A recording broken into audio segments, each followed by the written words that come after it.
Olá, eu sou Adolfo Neto, professor do Departamento Acadêmico de Informática da INF, da UTFPR Curitiba, e este é mais um episódio do Emílias Podcast Mulheres na Computação. Hoje estou aqui com Andréia Vasconcelos Farias, integrante do Emílias Armação em Bits, professora do Estado do Paraná, aluna de licenciatura em computação da UTFPR. Tudo bem, Andréia? Tudo bem, sim. Boa tarde a vocês.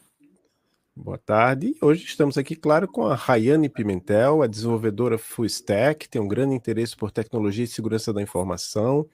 Ela vai nos apresentar o artigo Mapas de Resistência, Inteligência Artificial no Combate ao Feminicídio, que foi escrito por ela, que é Rayane Pimentel, obviamente, pela professora Kalinka Castelo Branco. E aí eu queria destacar a curiosidade que a professora Kalinka, que é a professora lá no ICMC, né, Instituto de Ciências Matemáticas e Computacionais da USP, lá em São Carlos, foi orientadora de doutorado do nosso colega aqui de DAINF, um dos coordenadores de outro projeto de extensão aqui do DAINF, que é o VESPAS, Vanguarda de Estudos de Segurança, Privacidade e Ameaças em Sistemas, né, o Daniel Pigato. Ele é coordenador também do mestrado em computação aplicada. Enfim, é uma pessoa, por sinal, que a gente quer trazer um dia aqui para o Emílias Podcast, a professora Kalinka Castelo Branco. E também pela Isadora Ferrão, que aí os relacionamentos aí, como surgiu esse artigo, daqui a pouco a Rayane vai explicar. É um artigo que está publicado nos anais do WIT, né? WIT 2025, que é o Workshop on Information... Não, Women in Information and Technology. O Emílias também teve um artigo aceito e apresentado lá no WIT 2025. Felizmente a Rayane não pôde apresentar, daqui a pouco ela fala sobre isso, mas, em primeiro lugar, tudo bem, Rayane? Obrigado por ter aceito participar aqui do nosso podcast. Boa tarde, pessoal. Primeiro, obrigada, professor, pelo convite. E boa tarde a todo mundo. Eu já posso começar? Não, só eu vou colocar a sua apresentação, só explicar que eu e a André, Tá a gente bom. vai sair aqui do palco, mas vai ficar aqui no cantinho, assistindo você, e depois a gente volta para uma sessão de perguntas e respostas. Como o professor tinha falado, né, eu não consegui apresentar o artigo. Eu tive dois probleminhas. O primeiro é que eu tinha acabado de voltar de férias e a empresa não ia liberar a semana inteira, infelizmente, para eu ficar. Eu cogitei ir e voltar, basicamente, ir num dia e voltar no outro, mas eu tive aí um problema pessoal que impossibilitou também essa viagem rápida. Eu moro em São Carlos, o evento era em Alagoas, não, em Maceió, né, a cidade, e eu realmente não consegui ir. Esse artigo, ele surgiu comigo e com a Isadora, que é a minha orientadora, e no final, assim, do artigo, ela convidou a Kalinka, a professora Kalinka, e ela também participou em parte, né, desse artigo, junto com nós três, né, nós duas. Eu não tô vendo mais a tela, professor, não sei se já tá aparecendo meu slide para eu começar a apresentação. Está aparecendo sim. Tá bom. Quem é Rayane, né? Eu sou desenvolvedora, mas eu iniciei nessa parte de desenvolvimento em 2018. Eu participei de... Antes de 2018, eu fazia direito, que era totalmente diferente, né, da área que eu tô agora. Mas eu comecei com Basecamp, com mentoria, participando de grupo de estudo. Aí em 2019 eu migrei realmente ali para a parte de tecnologia, mas foi como análise de suporte. E dentro mesmo dessa empresa eu migrei para a parte de desenvolvedora. E depois eu fui para a IBM em 2021, para a IBM até então. Em 2022, 2024 eu participei tirei algumas certificações, participei também de projetos voluntários, um deles que eu gosto bastante, que foi a parte de AppSec, que é a parte de segurança, que é uma área que eu tenho bastante interesse. Em 2024 eu vi que eu precisava voltar para a faculdade, porque eu queria ter essa vivência de iniciação científica. Era um desejo meu, então eu voltei. Em 2025 eu participei de duas iniciações científicas, essa que eu estou apresentando agora, e teve outra também, que foi com o SENAC, a faculdade que eu faço agora. Em 2023, agora eu vou entrar na introdução, né? Em 2023 foram registrados mais de 300 mil notificações de violência contra as mulheres no Brasil.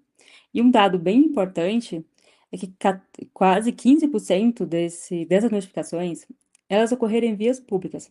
Apesar de leis como Maria da Penha, Lei de Feminicídio, os números permanecem alarmantes. E se pudermos prever onde e quando as mulheres estavam mais vulneráveis no espaço público, como que seria, né, essa estrutura?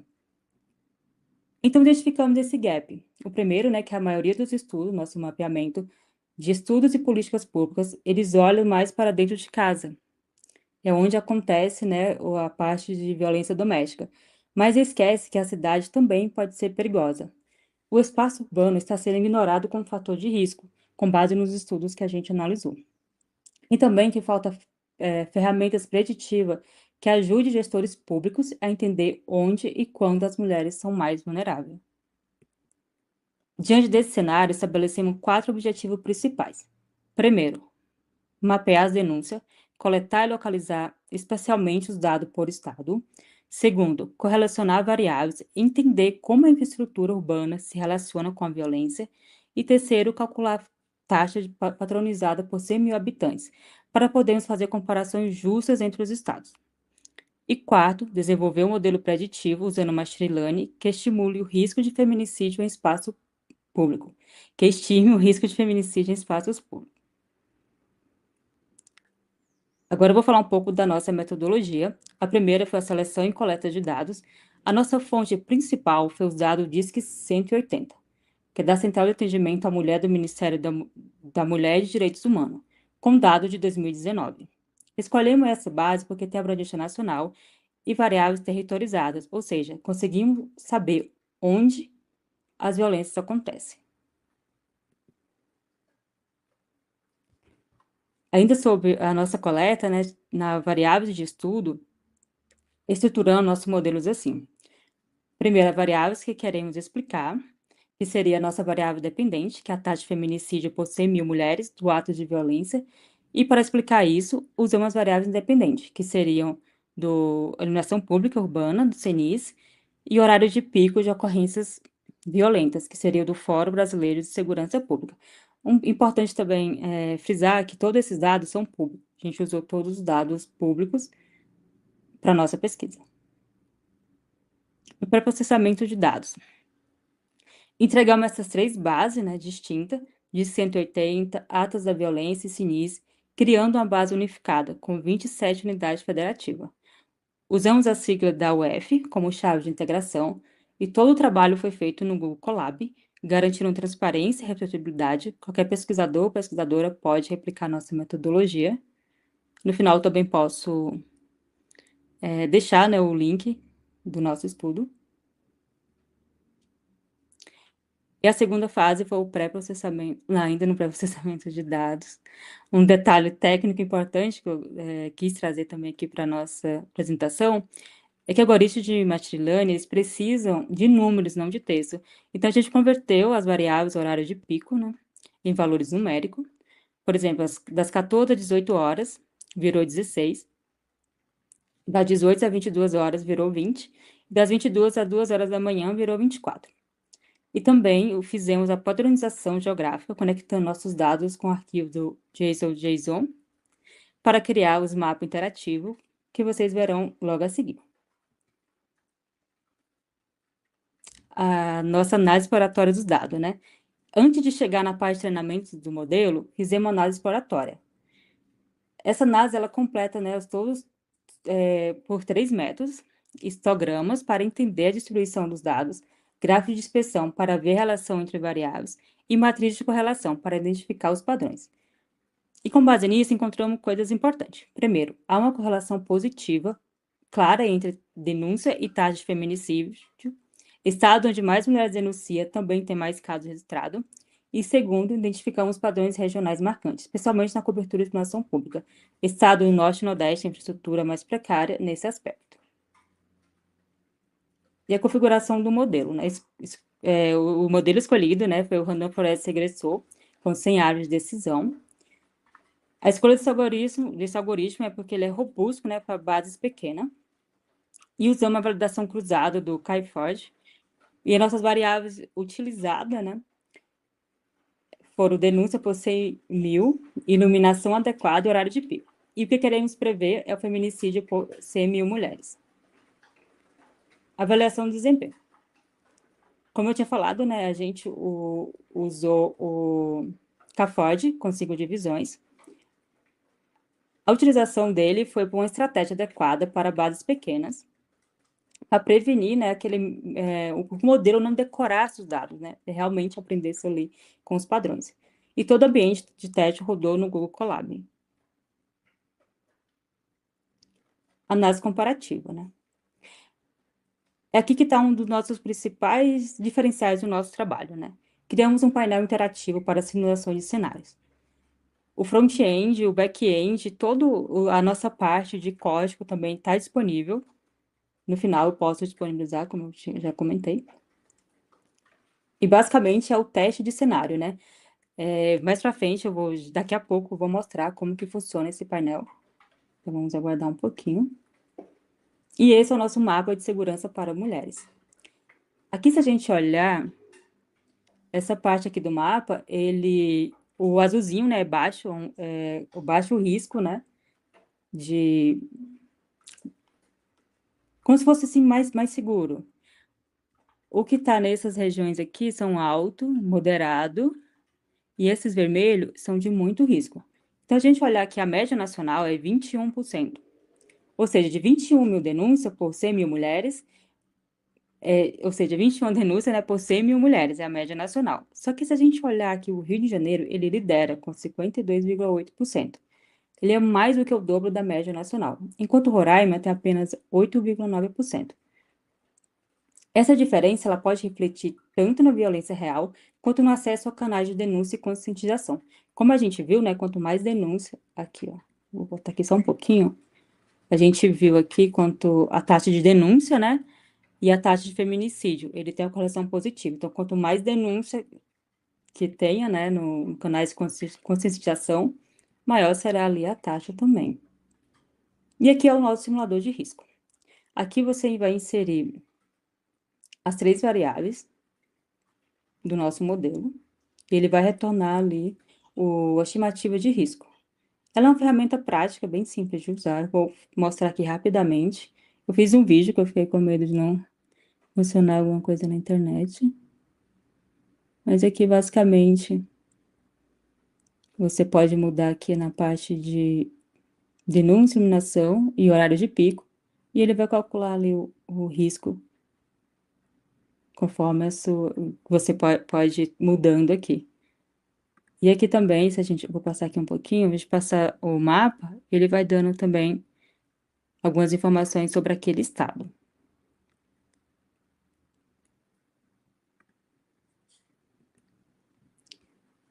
E o nosso desempenho do modelo, né? O resultado mostra que a denúncia ao Ligue 100, 180, são de longe o fator mais importante, respondendo com 84,6% do poder preditivo do modelo. A iluminação pública, apesar que está baixo, né? A gente pode falar assim, nossa, está baixo, né? Que é 10,6%. Em contexto vulnerável, ela faz bastante diferença, da mesma forma no horário de pico. Quanto mais tarde for o período noturno, esse modelo ele contribui, né, melhor para a nossa estimativa. E as conclusões e implicações, né? Com base nesse achado, identificamos 3 estratégias. Primeiro, fortalecer os canais, ampliar o alcance ao DISC 180, especialmente em regiões com baixa notificação. Segundo, infraestrutura urbana, investir em iluminação pública como fator de proteção, principalmente em contextos vulneráveis. E terceiro, policiamento estratégico, reforçar a segurança em horários críticos, especialmente no período noturno. E trabalho futuro, a gente pensa em expandir, testando outros algoritmos, realizar a análise em escala mais detalhada. O ideal seria por bairro, por município, por estado é muito abrangente, né? Mas por bairro seria, acho que, o cenário assim, ideal. E desenvolver a versão web do nosso painel interativo. E para concluir, né, esse estudo comprovou que é possível aplicar modelos preditivos baseados em variáveis urbanas e dados de denúncia para estimar o risco de feminicídio em espaços públicos. Eu vejo ele mais que um exercício acadêmico, assim como uma ferramenta que oferece, né, uma contribuição concreta para a construção de cidade segura para nós mulheres, porque, afinal, né, dados salvam vidas quando transformados em ações. E era isso, pessoal. Espero que vocês tenham gostado. E desculpa por alguma interrupção que eu tive que fazer. Não, tranquilo. Agora vamos passar para a fase das perguntas. Eu tenho algumas perguntas aqui. A primeira pergunta é, na verdade, eu vou voltar um pouco, que é a questão lá do bootcamp, do seu histórico lá que você falou. Você fez um bootcamp de quê? Como foi? Que duração que teve? Eu fiz um bootcamp, não sei se é bem conhecido, na verdade, é Reprograma, somente para mulheres.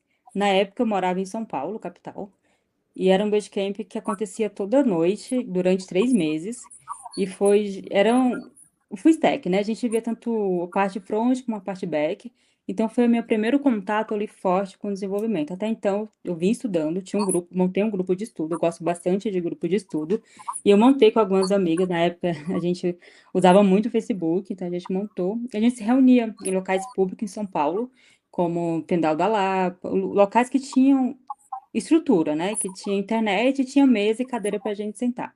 Sesc também a gente usou bastante. E nisso eu entrei num processo, que passa por um processo seletivo, né? Pequeno, mas você precisa passar para entrar na Reprograma. E eu entrei nessa primeira turma de FISTEC, foi, para mim, assim, um divisor, assim, de água, porque eu realmente aprendi muita coisa, vi muita coisa. Tive professoras maravilhosas que estavam ali, tirando dúvida, ajudando a gente. Então, foi um passo, assim, bem, bem importante. Muito legal. Então você é egressa do Reprograma. Já ouvi falar muito do Reprograma. Sim, sou. Né? Eu E voltei como agora, professora, como monitora para Reprograma, então eu tenho um carinho muito grande pela Reprograma. legal. E agora outra pergunta é mais sobre a relação entre o artigo e a apresentação. Porque a gente sabe que o mais difícil mesmo, tecnicamente, assim, quer dizer, não sei se é se é o termo certo, é ter o artigo aceito no WIT, né? Então, muitos artigos submetidos, não é fácil, né? Você conseguiu. E aí você não conseguiu ir para lá. Eu só queria entender, Isso, quer dizer, em primeiro lugar, foi lá em Maceió, né? Que é a cidade, por acaso, a cidade isso. onde eu nasci, eu também não fui, né? E eu não fui por uma razão talvez parecida, né? Eu estou aqui em Curitiba, ir para Maceió é uma despesa, passagem de avião, né? Não dá para ir de ônibus daqui, de Curitiba ou de São Carlos, não dá para ir de passagem de avião, Não, hospedagem. não dá. No meu caso, até eu teria hospedagem, né? Meus pais ainda moram lá, meu irmão mora lá, mas é muito complicado. Então, eu queria que entender se foi isso que foi o problema para você não ir apresentar lá? Não, o problema. Foram 2 problemas, né? O primeiro é que eu tinha acabado de voltar de férias e eu não ia conseguir uma licença ali Ah, de uma também, né? semana. Não ia conseguir, no máximo eles iam conseguir abonar só o dia da apresentação. Mas eu moro em São Carlos, então eu teria que ir pelo menos um dia antes e voltar no dia depois. Eu trabalho home office, poderia também trabalhar lá. Eu cogitei essa ideia, só que eu tive um problema pessoal de saúde minha, que impossibilitou essa parte de ir e voltar basicamente no mesmo dia, né? Ir num e voltar no outro. Então, Não, teve mas esses dois. é muito pesado ir para Maceió e voltar no mesmo dia. Sim, É é muito. Não, mas eu cogitei, eu cogitei, mas aí eu vi que realmente eu não ia conseguir, porque estava não, impossibilitada mesmo, estava doente e ia ficar. Não teria, né, como ir. Mas eu fiquei, certo. assim, bastante triste, bem decepcionada. Eu tentei, eu mandei mensagem, perguntei, eu posso fazer online? Posso, tipo, mandar a apresentação gravada? Mas não, não tinha Não, como. é porque do jeito que os nossos eventos são estruturados, realmente não faz muito sentido fazer online, né? A gente geralmente Não, não. eu entendi, mas assim, e era o meu primeiro, sabe? Meu primeiro evento na vida de academia. Outras vezes que eu fiz faculdade, nunca tinha ido em congresso, simpósio, nada disso. A pergunta que eu quero fazer sobre o seu artigo é que assim, granularidade, eu não sei se é o termo que vocês usam, mas é alta no sentido de, quer dizer, o ideal mesmo seria que a gente pudesse ser, por exemplo, ó, essa rua aqui é perigosa, né? Sim, Né? isso é ideal. Mas o Mas, problema. sim, qual é o problema? Pode falar, professor. Não, é que eu me pergunto, em primeiro lugar, se existem esses dados e se por acaso, se caso existisse, não seria uma invasão de privacidade. Sim, não existe dado público. Não, não existe. A gente só encontrou realmente esses dados por estado. não existe para o município. Agora, a questão de privacidade, né? Se essa rua é perigosa, se essa rua tem iluminação pública, seria um dado interno da prefeitura, no caso, né? Seria ali a prefeitura que iria tratar esses dados. Então, seria um dado dela, que provavelmente eles já têm esse dado, também não sei, mas eu acredito que, pelo menos de violência, por ocorrência policial, deva ter esse dado. Então, seria um dado dela, da prefeitura, e ela usaria nesse modelo. Mas seria a prefeitura, né? E não aberto, né? É, porque, de certa forma, por exemplo, as pessoas, hoje em dia, todo mundo anda com celular, todo celular sabe a localização da pessoa, talvez tivesse, no mundo ideal, né, tivesse uma forma de conseguir esses dados e cruzar isso aí, mas a gente sabe que eles não vivem no mundo ideal, então Não. talvez as pessoas, seja melhor que a gente não tenha esses dados, porque talvez fosse mais perigoso do que proveitoso, né, ter esses dados aí para fazer esse tipo de trabalho. Não sei, estou chutando aí, Sim. supondo a partir de uma análise assim muito, assim, geralmente quando a gente pensa em dados muito particulares das pessoas nas mãos de alguma entidade, a gente tem receio de que não vai ser cuidado com, Sim, né? é um dado que pode ser identificado, né? Esse dado identificado a gente tem que ter muito cuidado. Uhum. Andréia, você quer fazer alguma pergunta sobre a apresentação? Sim. Você está fazendo graduação em análise e desenvolvimento de sistemas no Senac. O que te levou a escolher esse curso? Me levou por eu já ser desenvolvedora, eu já sou desenvolvedora pleno, então eu achei que seria mais fácil, não sei se mais fácil, mas mais familiarizado com algumas matérias, e foi o que me motivou. Mas o meu interesse inicial mesmo, além da formação acadêmica, ter um diploma, né, nessa área, foi a iniciação científica. Eu vi que no Senac a gente tem, como eu falei, eu publiquei também um artigo pelo Senac, e foi uma experiência, assim, incrível para mim. Foi a primeira experiência, assim, eu tenho mais de 30 anos, eu sou mãe, e eu sempre ficava, será que tá muito tarde? Por mais que não na cabeça, não tá tarde, mas eu sempre ficava com isso, gente. A gente fica. Então, eu vi que sim, é possível, claro que é possível você recomeçar de novo, sabe? Então, esse foi. E outra coisa também, eu ficava com muito nisso, será se dá certo iniciação científica remoto? Porque as duas que eu fiz foram remoto. A minha orientadora mora na França, essa que eu fiz, né, Isadora, e a outra mora em São Paulo, eu moro em São Carlos, então foi tudo online. E assim, deu certo, funcionou comigo, funcionou com a gente, né? Com minhas duas orientadoras. Não, mas aí, peraí, eu quero entender isso. Como é que você chegou nessa orientadora? Como é que deu certo de acontecer essa orientação? Ou você simplesmente mandou um e-mail para elas, quero trabalhar com isso? Conta essa história aí. Tá, com a Isa morava em São Carlos. Antes ela ir pra França, ela morava em São Carlos, ela fazia doutorado aqui em São Carlos. Então a gente se conheceu. A gente se conheceu no hackathon que teve, ano retrasado ou foi ano passado, não lembro. Mas teve um hackathon, a gente se reconheceu, né? A gente conversou, viramos amigas, e nisso eu comentei com ela. Nossa, Isa, eu tô pensando em fazer iniciação científica e tudo mais. Ela, tá, vamos conversar? Aí foi um bate-papo, a gente conversou, a gente viu. Tá, então vamos começar a fazer isso. E assim, foi uma experiência assim incrível. Minhas duas orientadoras, eu não tenho o que reclamar, gente. Elas são assim incríveis, impecáveis. Elas, assim, sabe, são incríveis, são ótimas. Então, eu acho, assim, que, no fundo, eu também tive essa sorte, né? Eu não conhecia realmente antes do seu artigo a Isadora. Qual é o sobrenome dela mesmo? Isadora Ferrão. Ferrão.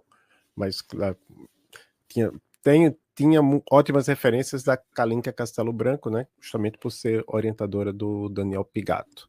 E aí a próxima pergunta eu vou fazer é sobre a questão, cadê aqui? Que você trabalha como desenvolvedora de aplicações na IBM. Isso. Então, eu conheço pessoas na IBM, mas a IBM é o tipo de lugar que não dá para dizer, olha, eu conheço tal pessoa, você provavelmente conhece. Não, né? Até, acho que a gente Sim. até já teve aqui entrevistado da IBM, mas é uma empresa gigantesca, né? Mas conta um pouco no seu mundinho lá dentro da IBM, o que é que você faz lá?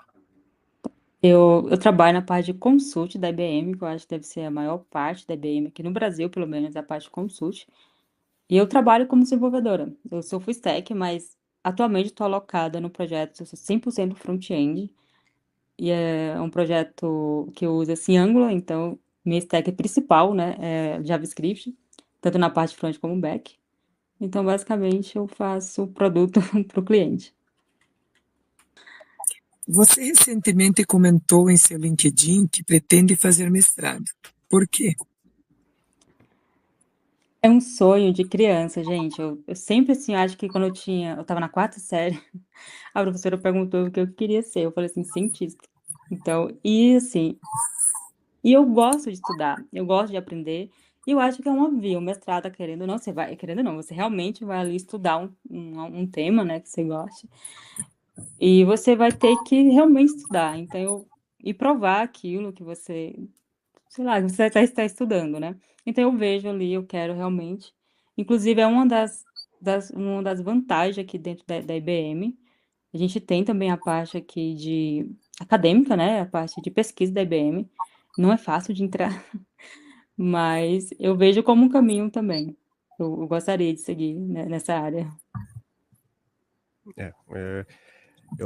Eu criei recentemente, não sei se você conhece um projeto chamado Universidade Brasileira Livre, já ouviu falar? Já ouvi. Já Né, ouvi tem falar. os repositórios no GitHub, né? É mais para quem quer ser autodidata, né? Mas claro, quem está estudando num curso como você, como a Andrea, pode também aproveitar dos conhecimentos lá. Ele tem um servidor no Discord. E aí eu pedi para o Camilo, né, que é meu aluno de mestrado, criar lá uma categoria, e dentro dessa a categoria é mestrado em computação, e dentro dessa categoria tem um canal lá para quem quiser fazer perguntas sobre como é fazer mestrado, né? Então, também estou à disposição para tirar dúvidas. Eu estou pensando em pegar a sua postagem e colocar lá, porque tem algumas pessoas lá tirando dúvida também. Então, porque você falou lá na sua postagem sobre o sucupira, né? Nossa, Realmente incrível, gente, é muito nossa, quando eu descobri aquilo, foi assim: "Nossa, aqui, me achei".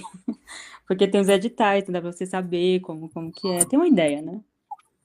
nesse momento, especificamente o nosso mestrado, nesse momento que a gente está gravando, 29 de outubro de 2025, esse episódio talvez saia só em 2026, não sei, a gente vai ver aí na questão da edição, mas a gente tá, obviamente o nosso edital terminou, né? Terminou a inscrição, mas está acontecendo a seleção, né? Mas enfim, qualquer pessoa que queira fazer mestrado, por exemplo, a sugestão básica é: quero fazer num tema, procura na sua cidade ou na região um mestrado, vê quem nas instituições trabalha com aquele tema e manda um e-mail, é o mínimo, né? Se me Sim. mandarem um e-mail, eu respondo, né?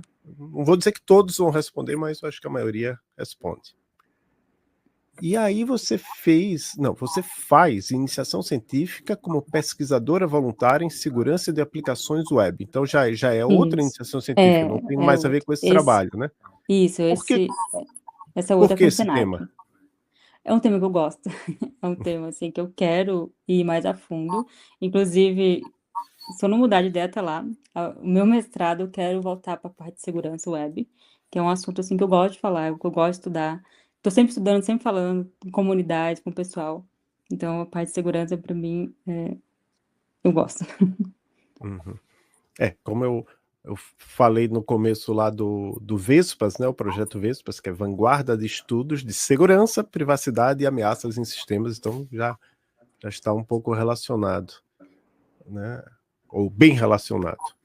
Andréa? Você enfrentou dificuldades na escola ou no trabalho que você tenha percebido ou achado que se deva ao fato de você ser mulher?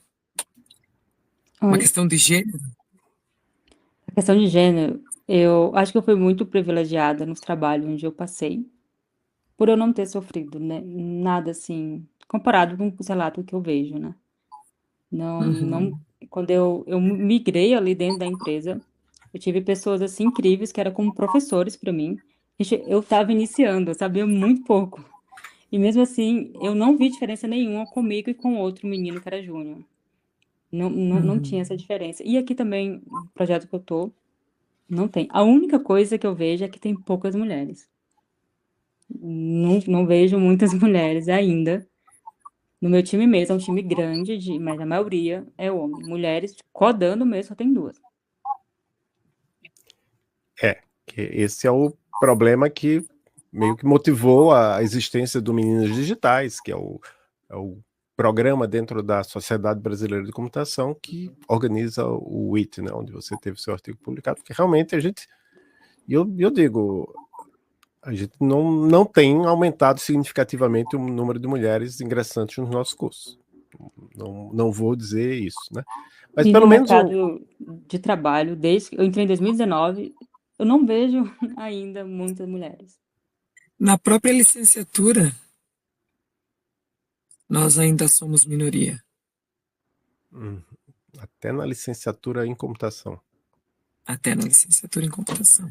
Eu falo até na licenciatura em computação, para quem por acaso não sabe, né, que nas licenciaturas em geral são Sim. mais mulheres, mesmo na matemática, né? Sim, na licenciatura é característica a entrada e permanência do público de maior representatividade, o público feminino. Mas na computação isso não chega a ser uma característica. Uma coisa importante que eu refleti depois, né, quando eu estava no meu ensino médio, as minhas notas eram excepcionais na parte de exata, né, que é a parte de matemática, a parte de química, física, era assim, eram muito boas, eu não tirava essa nota ruim. E eu saí e fui para humanas. Eu sempre gostei da parte, assim, de exata e fui para humanas. Eu não cogitei em nenhum momento em ir para exata. Eu estava refletindo isso outro dia com alguns colegas, e assim, a maioria dos meninos foram para exata.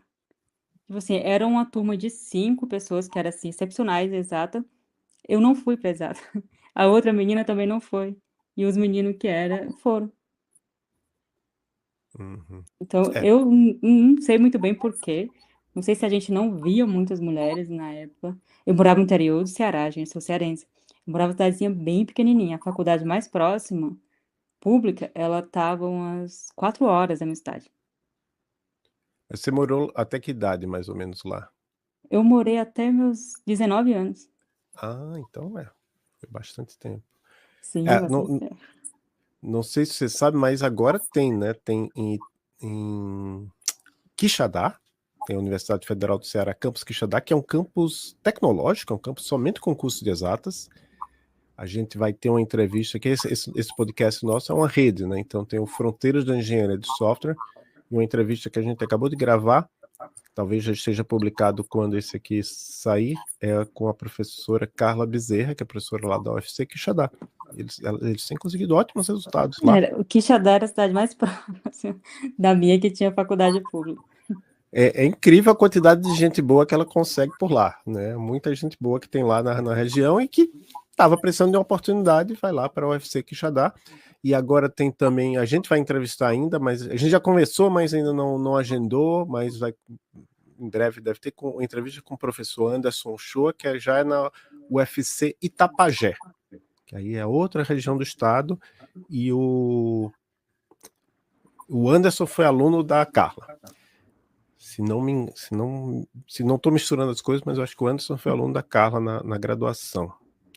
E tem também a Universidade Federal do Cariri, que tem um outro professor lá. Hoje em dia tem várias, tem mais estudos opções. federais também. Na época tinha, acho que em Quixadá.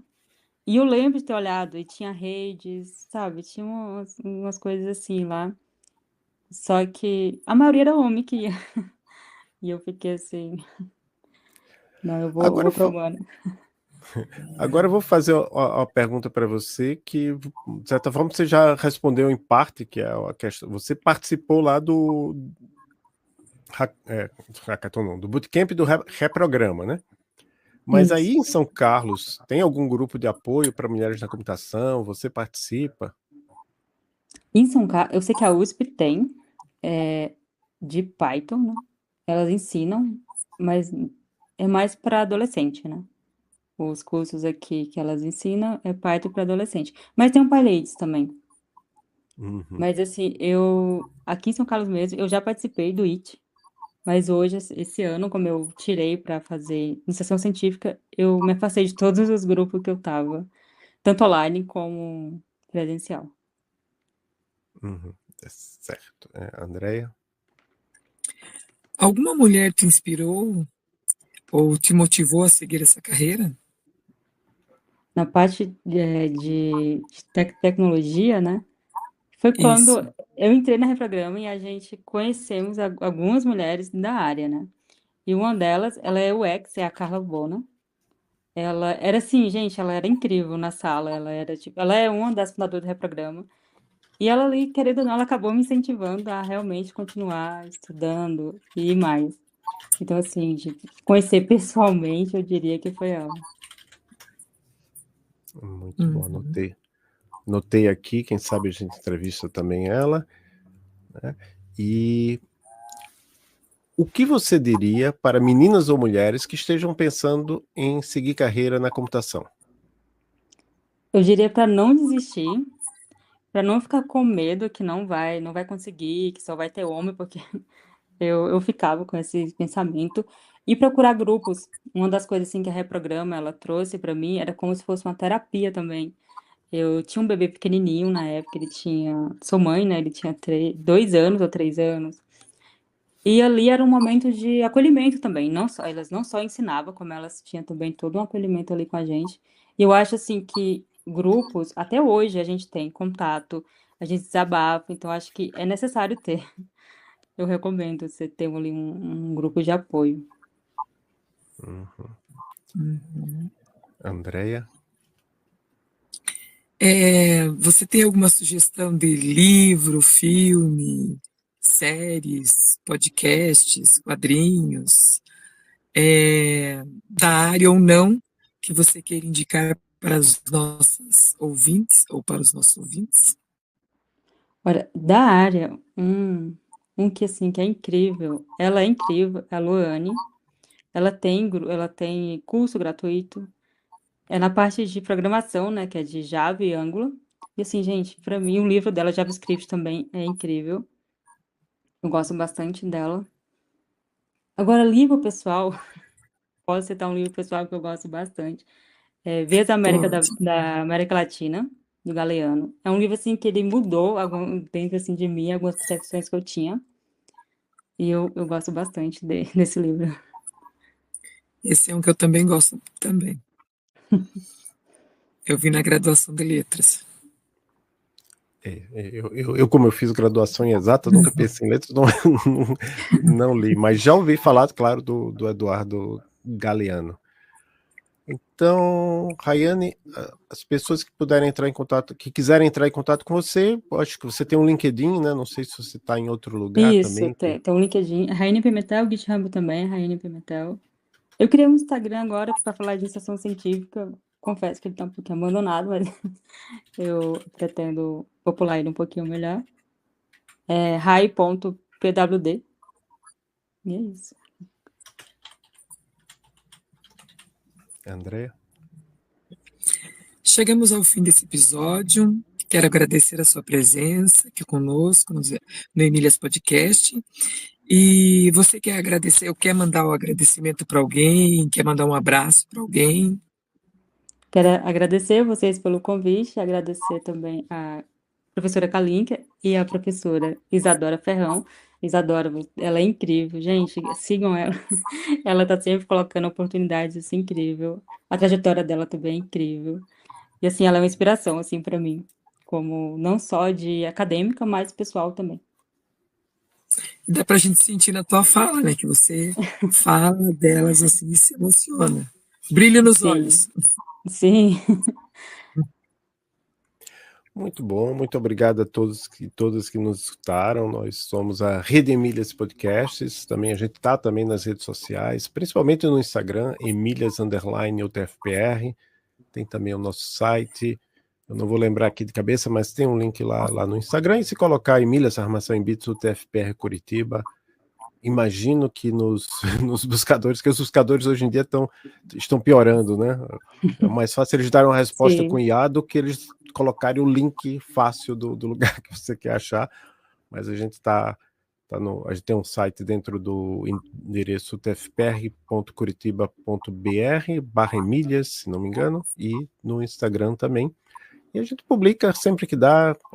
Tá meio com não está tendo mais a regularidade que já teve em outras vezes, mas a gente está publicando muita coisa em todos os nossos podcasts, né? Se somar todos os nossos podcasts, o Fronteiras da Engenharia de Software, o Emílias Armação em Bits, o Emílias Podcast, o Elixir em Foco.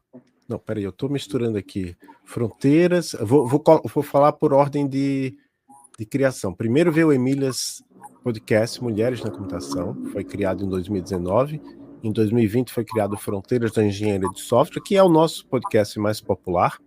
Não me perguntem por quê, mas é o que tem mais ouvintes. Em 2021 a gente criou o Elixir em Foco. É que tem também o meu, que é o professor Adolfo Neto, mas esse é o que está mais parado, e tem um que está totalmente parado, que é o Hello Erlang, né? Mas são 5 podcasts, mas nesses 3 a gente tem publicado bastante coisa, lives, a gente vai fazer algumas atividades agora no mês de novembro. Enfim, a gente organiza eventos, a gente acabou de organizar agora em outubro o Ada Lovelace Day 2025. Em 2026, com quase toda certeza, a gente vai organizar o Dia Internacional da Mulher, né? Rayane, se quiser vir participar presencialmente, pode vir. Obrigada. É mais pertinho, né? Dá para. Sim. Esse dá pra... Não sei se tem ônibus direto de São Carlos para Curitiba. De Campinas eu sei que tem. Não. Campinas, Araraquara, eu acho que tem. Então, a gente organiza eventos presenciais, organiza esses podcasts, atividades online, enfim, tá em... E vai fazer as visitas na escola, oficinas. Agora a gente está também com um projeto chamado Winstem. A gente faz parte de um projeto chamado Winstem, que é sobre a Amazônia, né, em parceria com ITA, com CESUPA. Não vou conseguir lembrar aqui de todas as instituições. Enfim, muito obrigado a todos e a todas, e até o próximo episódio do Emílias Podcast Mulheres na Computação.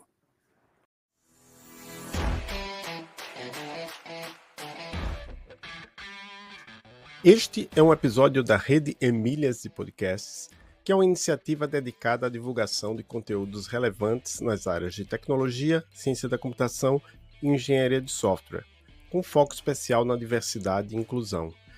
Esta rede abrange 5 podcasts distintos, cada um com seu propósito único, uma audiência dedicada, e esses podcasts fazem parte das atividades de divulgação científica e extensão do Programa de Pós-Graduação em Computação Aplicada, PPGCA, da Universidade Tecnológica Federal do Paraná, UTFPR, no campus Curitiba. Esta rede está associada ao programa de extensão Emílias Armação em Bits. O coordenador da rede Emílias de Podcasts é o professor Adolfo Neto, sou eu, e a coordenadora do programa de extensão Emílias Armação em Bits é a professora Maria Cláudia Emer. Estamos nas redes sociais, principalmente nos meus perfis pessoais. Eu estou no Blue Sky, em @adolfont.github.io. Estou também no LinkedIn, AdolfoNT. O Emílias tem um perfil no Instagram, Emílias_UTFPR. E o Fronteiras tem também um perfil no Instagram, FronteirasES. São as redes que a gente procura manter mais atualizadas. Mas, claro, se você não quer nos seguir em nenhuma rede social, você pode simplesmente nos seguir nos aplicativos de podcasts, como Pocket Casts, Apple Podcasts, Spotify. É só procurar pelo nome do podcast e clicar em seguir. Ou no YouTube, onde também nós publicamos nossos episódios. De novo, é só procurar pelo nome do podcast e seguir o canal. Só não no caso do Emílias, que no caso do Emílias Podcast Mulheres na Computação, você tem que seguir o canal do Emílias Armação em Bits. É isso, pessoal. Até o próximo episódio da rede Emílias de Podcasts.